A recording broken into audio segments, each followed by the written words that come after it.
All right, and this is the Gambits versus Long Beach Funky Quaffle game. It is the finals at the Sanford Classic. After bracket play, these teams have gotten there. Let's see, in bracket play, Gambits beat, let me see, it was SDQ, then ASU, is that correct? What? NAU? Oh, they beat NAU in semis. Long Beach beat the Farmers, and then beat the Arizona Scorpions, my team, to get here now.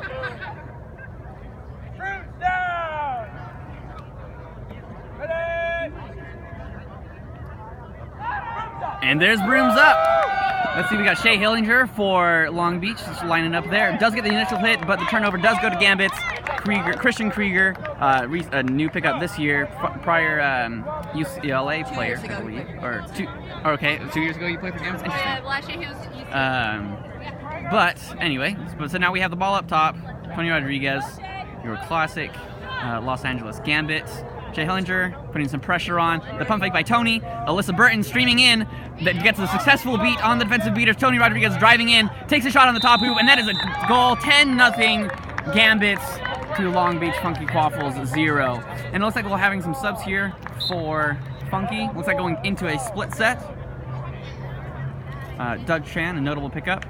Former Lost Boy. And then also Claire Brosnan, a former Anteater. Meanwhile, the Gambits are also running a split set. You'll see Alyssa Burton and Jared Bailey over there. And high pressure up top by Grant Rose on Miguel Villa, I believe is his name, the second-year player for Long Beach. Doug Tran pumping in hard at Jared Bailey, a trial member player for the Gambits here in Phoenix. Meanwhile, the Quaffles out to the side to Shea. Up top to Chris Rothery, one of the non-binary player on Long Beach. And looks like a misbeat by Doug Tran, and a pass outside to Shea will result in a beat. That'll be a turnover to the Gambits. Grant Rose streaming down the field. That will be a free 10 points.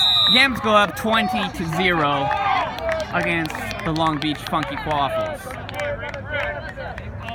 Long Beach is going to need to protect the Quaffle a little bit more, just up at the top, and have a little bit more secure beater play if they do want to be successful on offense.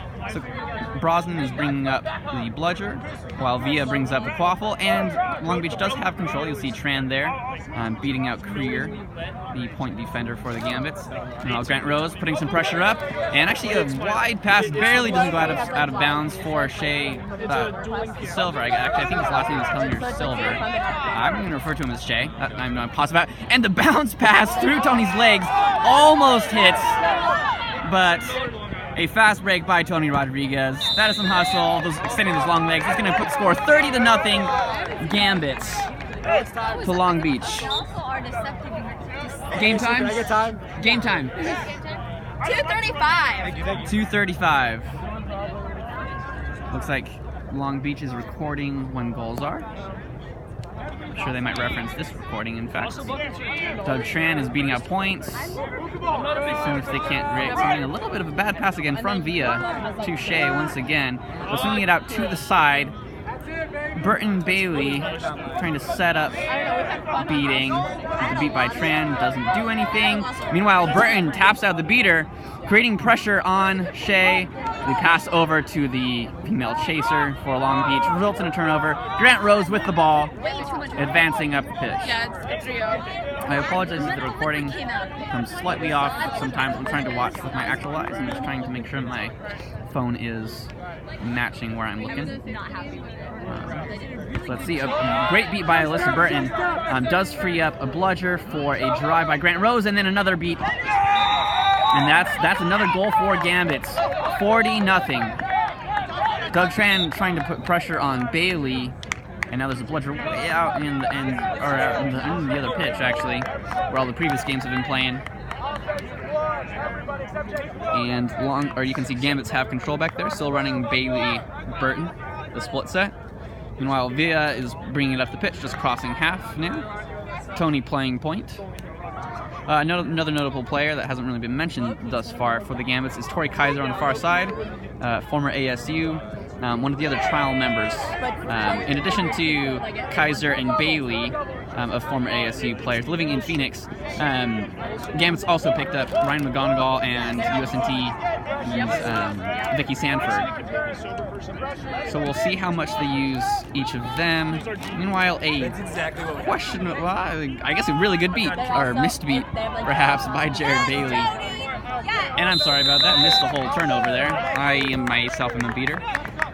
But turnover by Tony Rodriguez. That puts the score 50-0, correct? It looks like we're at 4 minutes 45 seconds. Long Beach getting some subs in. That sounds correct. Looks like Jacob Lynn handling the ball. And Austin Sharp at keep. I believe Austin is. That is Austin Sharp, correct? Lexi fields Austin. Oh, we got a bludger here. For Doug Tran. Meanwhile, it looks like a stop, or not a successful goal. I'm sorry about that. For Long Beach. Who scored that goal? Okay. Okay. Maybe we'll know someday. Maybe the recording showed it. Sorry about that, guys. Looks like we got some subs in for the Gambits. We are going for the Sanford McGonigal beater line, as well as Anthony Hawkins, one of their other pickups, and David Birch playing deep back there. Meanwhile, Tony Rodriguez bringing up the ball still. Hawkins bringing around a former Long Beach player himself with the look and the shot in the top hoop. That's another goal for Gambits. It'll be 60-10 now. Gambits in control of this game. Yeah, that's right. I'm keeping track too. And some great play from both sides here, both Hawkins and Joe Robles, the Long Beach player, chaser. And some good point D by Grant Rose results in a turnover. Those trips are invaluable for creating turnovers. Can I get game time? 6:16. Looks like a bunch of the beaters are being brought out. A good double team by Long Beach will result in a turnover for, I believe, their first defensive stop of the game. Despite all the beater chaos, the beater's not even in there. And actually, Long Beach gains control. Worth noting that Long Beach did change their beater line to Ferrer there in 99. Nice catch on Ryan McGonigal's ball, and then he go ahead and beats him as well. This should open up the lane for Sharp as the female beater also beat him, but it looks like Sanford threw after being beat. I think it will be a turnover back to Funky Quaffles. Back to Sharp. After some physical play by Birch on Robles there. A good offensive beater play by the duo, the split set of Long Beach. We'll see if they can go ahead and convert here. They do have a female chaser back in the backfield. I don't mind the victory lap. Spend another 6 Tommy Brown is the of Fighting Farmers is the head ref of this game. And Sharp charging in through the defense. Nice and easy. That puts the score 60-20 Gambits. Long Beach almost bringing it back up within the range. We'll see at 18 if it is an in-range game. Vicky Sanford screaming all around in the backfield. Or I guess not through the backfield, but all over. And meanwhile, McGonigal bringing up the bludger, tapping up points, does get beat by Ferrer. And Long Beach with another defensive stop, as well as gaining control. Meanwhile, Ferrer taking out Sanford, or just making the bludger go away. Sharp charging up into Tony. Tony with a, looks like being beat back to hoops.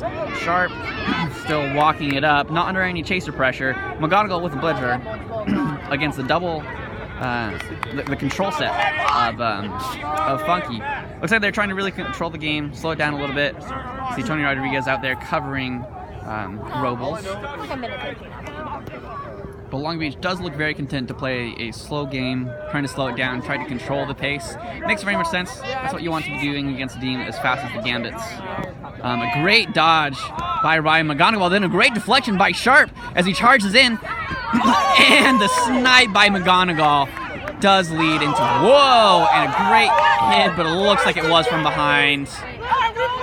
As Hawkins continues to charge through, actually breaks through. Wow. A great snipe by McGonigal. Showing why his name is, or at least should be known, And it will be a card, yellow card on Robles, contact from behind. He'll be in the box for 1 minute. Or until Gambit score, of course. Hawkins still with the ball, next to a funky beater with a bludger. Meanwhile, where's the third bludger? Ryan has one, McGonagall, excuse me, and then Fair. Okay, so control is still with Funky. Looks like this set is working for them. If they can just tighten up and make sure that they keep their defense strong. It looks like they are playing more of a zone. Game time is 8.5 minutes about, and a beat there on Jacob Lim, and the shot pass by Tony goes right back to David Birch, who puts it into the hoop, and that is now 70-20. Is that correct? Yeah. 70-20, Los Angeles Gambits over the Long Beach Funky Quaffles. Sharp still in, bringing up the ball. Long Beach still with control. McGonagall pushing very aggressively as the female beater, I'm trying to say the name, Mundell. Lauren Mundell, thank you. And Robles charging in all the way around, swings it in through the hoop. That's another 10 points for Funky Quaffles, 70-30. And it actually looks like this hard, far hoop that he dunked on is disconnected. Sam, the hoop is disconnected up there. That's the goal rush drop. I know, but she'll tell him, or her. Excuse me. All right, and we do have some sub swaps.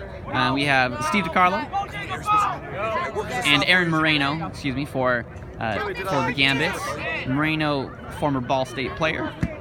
And a good beat by Ferrer, but that does open up the lane for Tony. And the late beat by Mundell does result in a score for the Gambits. It's going to be 80-30 Gambits over Long Beach. Long Beach swapping out quite a big line. Their beater pair looks to be Kelly Concepcion. And then who's the male beater for Funky? Mikey, I think he's part of the San Diego team. Mikey is his last name. Looks like he's from the San Diego contingency, as my former Long Beach player is telling me. Also put Chris Rothery in, as well as McQueen here, number 7. It should be 9. I'll check with Tom. Long Beach with control, clearing it up for Shea. But driving into Anthony Hawkins, or Ant as many people call him, is a little bit terrifying. And you can see there, what a wrap, but a great beat by Mikey, clearing it up. And it looks like with the beater chaos, let's see if Shea can drive it in and score. And a nice little dive there into the shot at the end, just barely skipping in. That will put the score 70-40, or is it actually 80-40? Would that be 80-40? It'd be 80-40, wouldn't it be? That would be 80-40, excuse me. It's not, it's 80. It's 80-40. You can check their film bottle if you'd like. I'm sure you'll be doing a podcast on this. We'll see.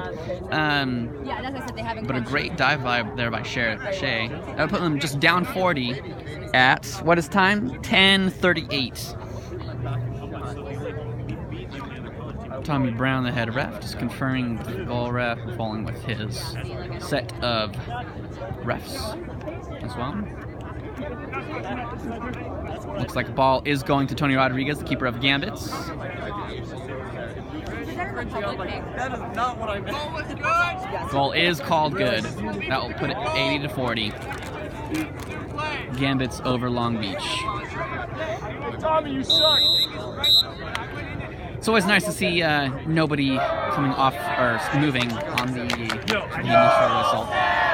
Now, Gambits do have control for the first time in what feels like a very long time. DiCarlo coming up, pulling up on Mikey, but still Mikey screaming back to beat out Grant Rose, who is deadly behind hoops with his alley-oop. Something to look out for, certainly.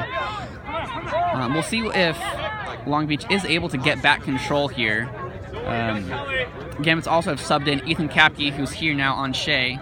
Very fast player, former AZQC player. Seems to be a pretty good asset. And a missed beat, or a deflected beat, excuse me. Oh, and that shot by Shea almost goes in. But the beater chaos is definitely in the favor of Long Beach. Maybe not. Okay, well, amidst all the chaos, Gambits have control. Tony's driving up the field. Concepcion is the only beater. A missed shot by Tony is not recovered in time by Grant Rose. That will be a turnover. I just want footage of that. That should be a turnover. I believe it was a Gambit who touched it last. Meanwhile, it looks like Steve DeCarlo's having some sort of discussion. Not too bad, right? I'm not sure what about, but with the LAR. Okay, it looks like there's a hoop injury, you might call it, but a broken hoop on the smallest one. Looks like the base actually might be broken. Yeah, Oh wow, Michael Vaughn. Was it Tori? it's literally. My back's killing me a little bit. The coupling, it's just a flat base. There's nothing that goes there anymore. I don't think that, you could come check it. I don't think it's. This matchup, of course, is pretty classic. Gambits versus Funky. One that Funky steals every now and then from the Gambits. When they're able to control the tempo and just keep it in range just long enough, Central Pitch can swing either way. Important things that I haven't talked about, the turnover of losses for these teams. Funky has lost a few of their key players. Michael Aguilera. Let's see, who am I missing? Andrew Berger is not here. He doesn't know if he'll be playing. Let me see. Hey, actually, who else is no longer on Funky? Or is it question? That's fair. Berger. Michael, Alexia. Yeah, so Michael Aguilera, Alexia Barnes. Josh Ishizaki doesn't. Josh Ishizaki. Fair process over here. Jake left last year too. Jake Malloy. Jake Malloy, yeah, right. He's playing for Cascadia Quidditch now up in the Northwest, Pacific Northwest. So they've lost some of their kind of big names, kind of Sam some and of Elle their are not leaders. here this weekend, but they're still playing with the team. Sam and who? Sam Weiser and Elle Wong. Sam Weiser and Elle Wong will be here at other tournaments, just not here this tournament. Also important to note. You're making good points. And we'll see. It looks like they are bringing the base out from the other pitch that we had set up earlier, just on that other side. You see Margot Aleman running on the pitch. He actually has a broken nose. I'm not sure if he will be playing without a mask today. Actually ran into his own player earlier. Margot. And stoppage has been for quite a few minutes. I apologize about that, everybody. I'm sure it looks like they got the base set up. And the refs are just making sure that everything will be in its correct place. It looks like it. We played really well. And Funky Quaffles is taking a timeout after that extended break, so they're going to go ahead and get together. See if they can't figure out how exactly just to try to crawl back into range and stay in range. Once again, the game time is 10.5 minutes or so into the game, so we're more than halfway to Snitch on Pitch. You'll see the big squad that Gambits were able to bring out here. I believe it was 18 or 19. With the addition of the 4 trial members here in Arizona, which were actually more than that now that I think about it, because they have, they have Austin Shipley and Savio Vu, who I believe might not be trial members, as well as Ethan Kapke. I believe he might be a trial member, I'm not entirely positive. But then you also add in Jared Bailey, Torrey Kaiser, Ryan McGonigal and Vicky Sanford, and that bolsters the team quite a bit for a team that will be playing in Arizona. It's been showing that they're able to keep it up, but Grant Rose really has been one of the big names here. And actually, we haven't seen Rich Hatch play just quite yet against this team. Maybe they're not looking for a big man just to barrel on through.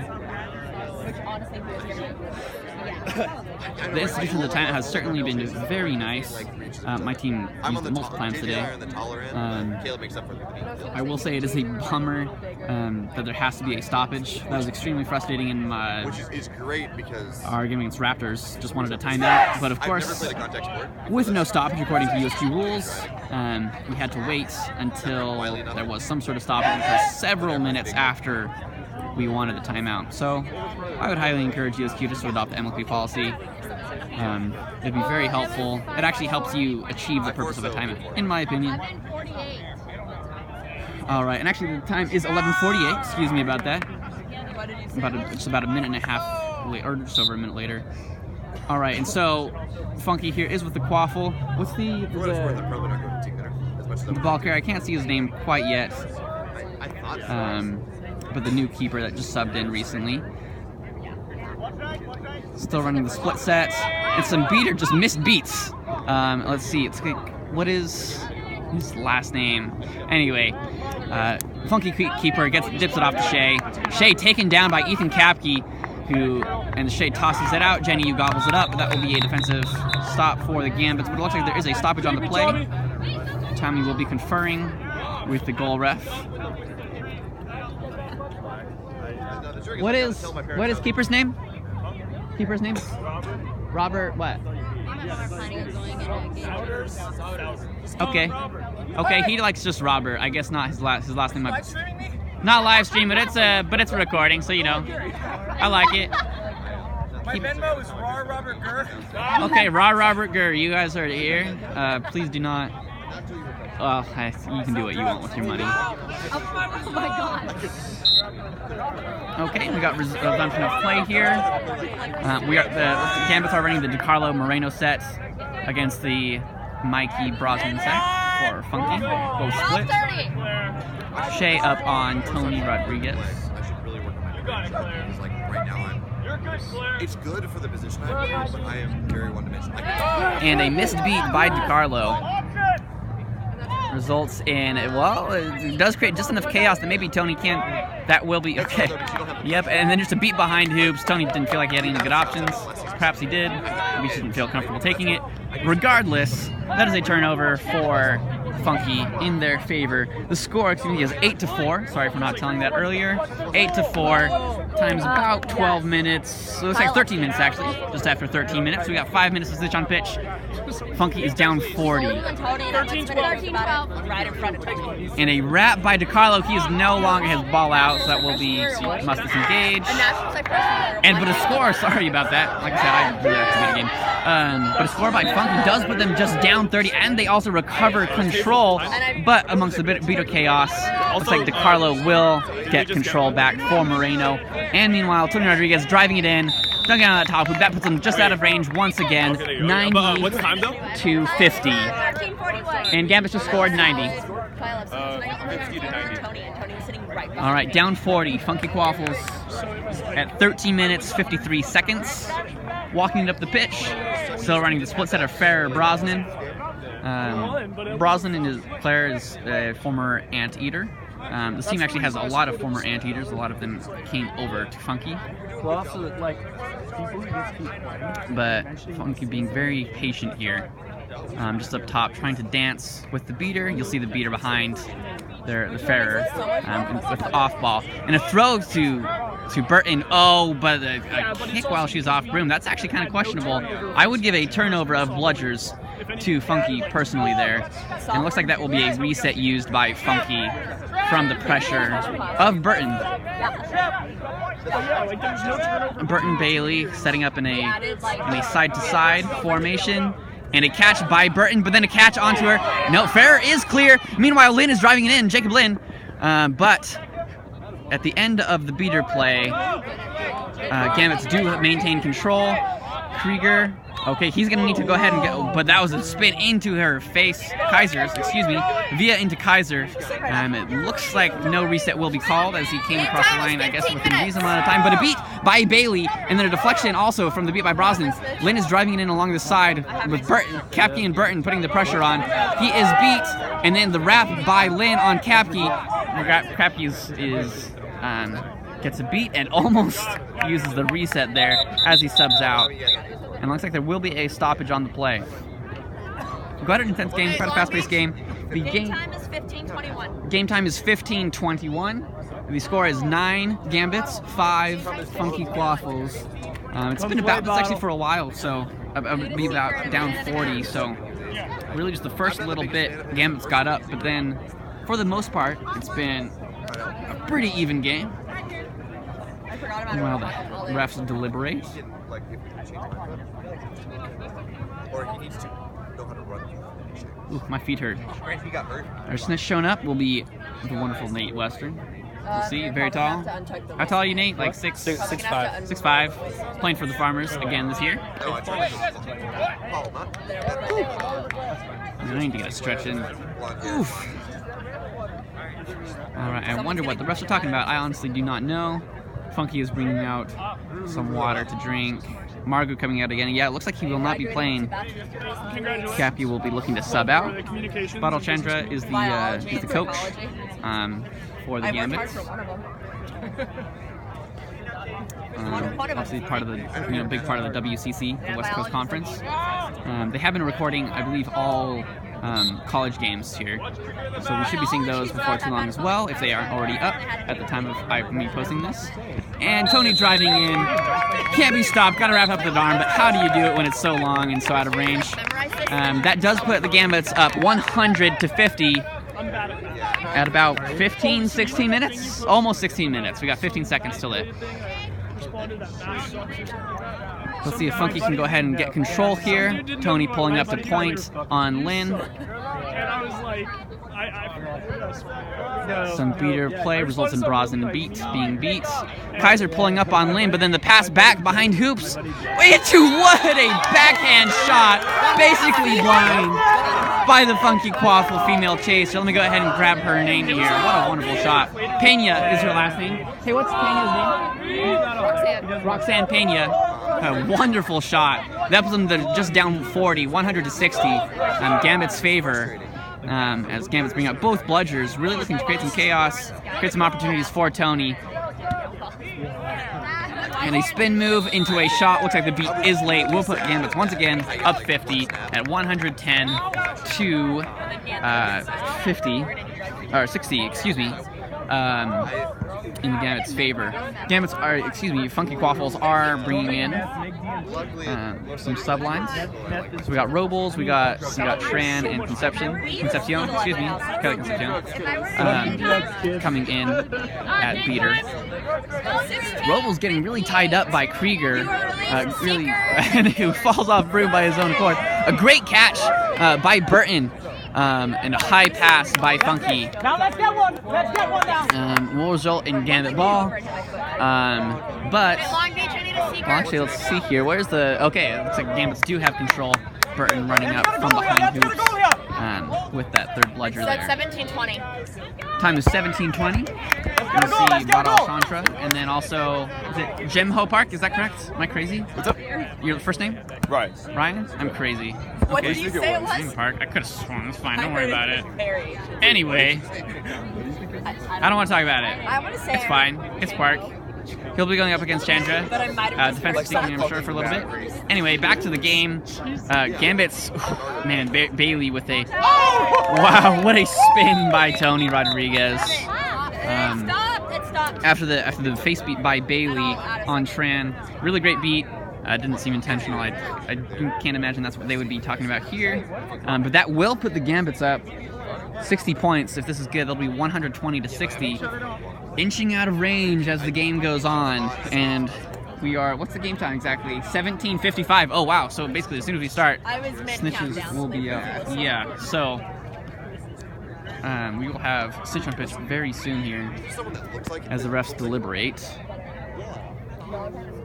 So it looks like the Bailey-Burton combo, which has been getting a lot of playing time this game, as well as I believe the tournament, will be facing up against the Tran Concepcion combo for Funky.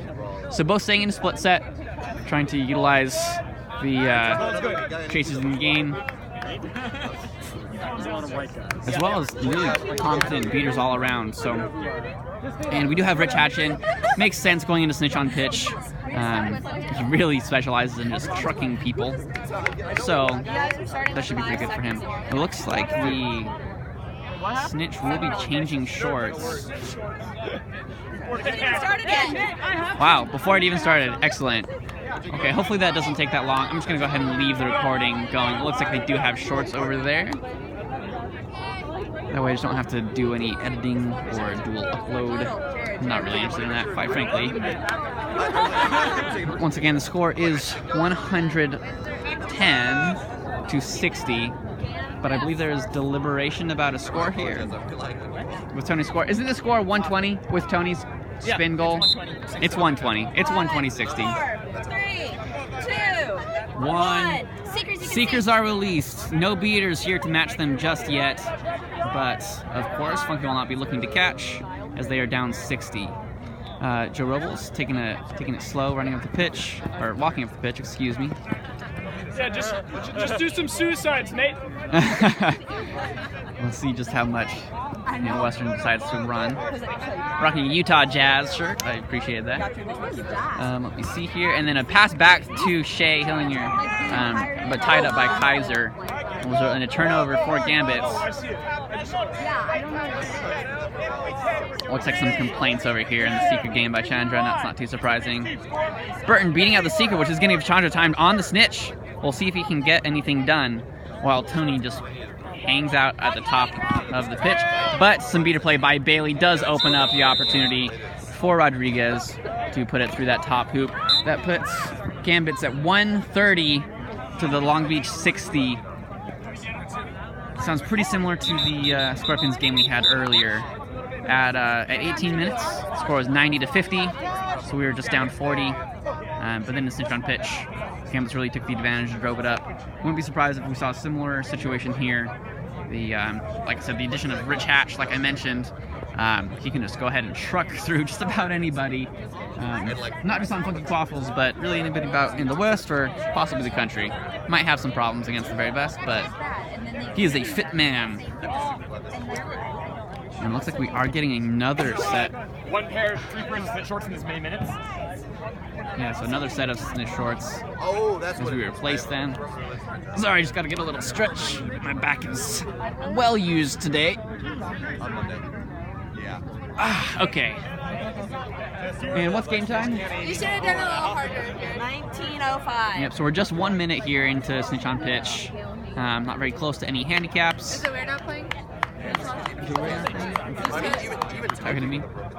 Don't play for these teams. That ain't me.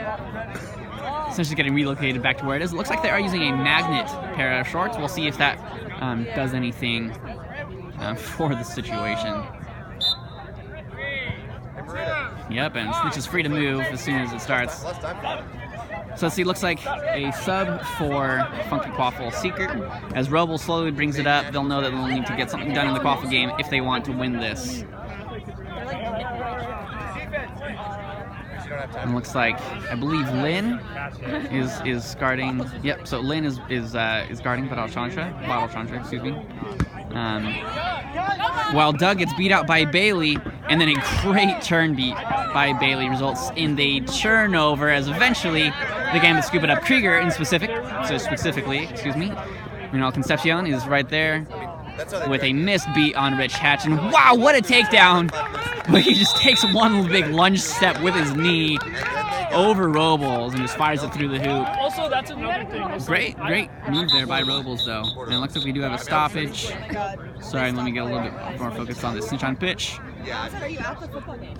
Gambits did swap their beaters to DeCarlo and Danny Clark, a former UCLA player, pretty sure.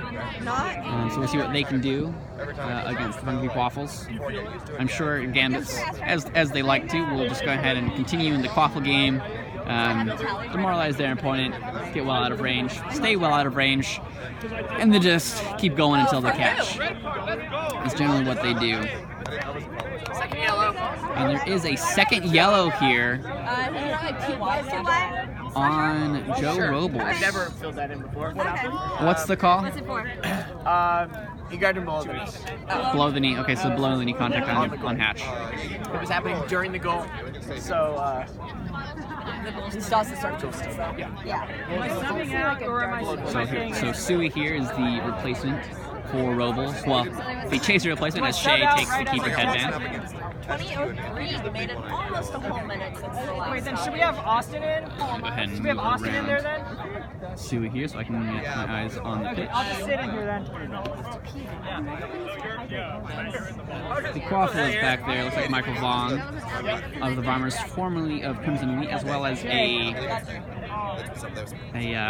UK league. I'm not sure if it was QPL, but he's played on various teams. On the Farmers now, gives it over to Shea, who will be bringing the Quaffle up, trying to get Funky Quaffles back into range. 150 to 60. Excuse me, the Gambits, Los Angeles Gambits over Long Beach Funky Quaffles. These Los Angeles teams coming out here in Phoenix to meet up. I guess Tempe specifically.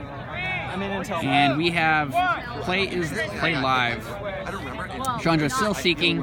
Chris Rothery subbing in, a non-binary player for Funky Quaffles. Go ahead and guarding. But Chandra does get an opportunity, but is quickly batted off. Let me go ahead and make sure I'm focused here on the Quaffle game. And a great wrap by Kaiser, barely misses. and a hit by Krieger, but there is a ball out. DiCarlo's charging up, forces a bad pass right into Krieger, who dunks on the top hoop, looks like actually broke the hoop. And that will be a stoppage. Man, we've had so many stoppages this game. It's been intense while it's going, but then it comes to a halt. That will put Gambits up 100 points on the Funky Quaffles. 160-260. Looking pretty dim here for this Funky team. But I'm sure they will continue to fight and force the Gambits to close out the game. And will not give them any opportunities, as it is a final, or bracket play just in general. So I'm sure this will continue to be a fight until Gambits get the opportunity to pull. I wonder if they will ever bring any beaters on snitch on pitch, just to try to finish it. Because there's nothing really here to hold back. It's good experience, as it is a finals match. And they seem pretty fresh. Grant Rose with a secret headband on might go in, as well as David Birch. So we'll see. Doesn't know how to play. Krieger's number seems to be falling off, but you know, it's fine. Hawkins running out to him, might actually be fixing that number. How many cards we as a team drew this tournament? It was like 2, right? 2 or 3? Yeah, I was one of our yellows. I mean, JJ got a yellow. You got a yellow. Adam got a yellow. Is that it? It could be. That's really good. That's really good. Yeah, my yellow was really dumb. Adam's was kind of dumb too. That's fine. Not a big deal. No, I think JJ only had 1. Full man back. Okay. All right, and there we go. We got a replacement for the connector, base connector for the hoop. We can take solid. Finally, go ahead and put that in there. Game time is 20 minutes, 36 seconds, so we're still just 2.5 minutes into this snitch on pitch. I heard the recording go for like 37 minutes, so if we had quite a bit of stoppages. It's only about 1 minute was non-playing time before it started. And I didn't see but, you know, we were hampered by. So, let me take a look here. The Funky Quaffles do have control, but they have it way behind hoops. Doug Tran is charging in. I'm sure he will be looking to help out Shea here. But a good contest here by Clark will result in control for the Gambits. As Doug Tran did look like a slide and a beat by DiCarlo on Krieger, whose number is now completely off on the end of his broom. In fact, that's contact from behind. But it looks like he is continuing to fight through it as the hoop fell off. A pass to Dick, Rich Hatch, excuse me, is beat on the back by Tran right at the last, or I believe Fair actually is who it was, as he just goes ahead and drops it there. It wouldn't matter. So let's see, who do we have here? Shea bringing up the ball, Tran with the bludger, now running double mail against the Gambits. We will see if that does anything for them. Sui's still here, as he's contested by all the stoppages. It feels like he's been here about 5 to 10 minutes. A pump fake by Tran draws nothing. And a beat by DiCarlo on Shea up top does result in Kaiser with the ball as he charges up. David Birch is seeking now for Gambits, and Rothery is still seeking. It looks like he might actually be going to get to catch, not just purely going as defense. Gambits do score, putting the score 172-60. That's why, and honestly, see what happened. And the Gambit and the Funky Quaffles, you'll see, are going full out for the snitch, looking for the opportunity just to get that experience. Birch charging in. Meanwhile, in the beater chaos, DiCarlo and Tran trade 1-for-1. A missed pass gobbled up by Tony Rodriguez. Doug Tran with the spin beat off the grab, just a tad late, and then Rodriguez shot does score. That's 180-60. Gambits. Funky Quaffles have not scored in several minutes here. I'm not too surprised that they're going to catch, despite it being a finals game. Yeah, that Rothery does switch out for Park, the original seeker for Funky Quaffles. Timothy!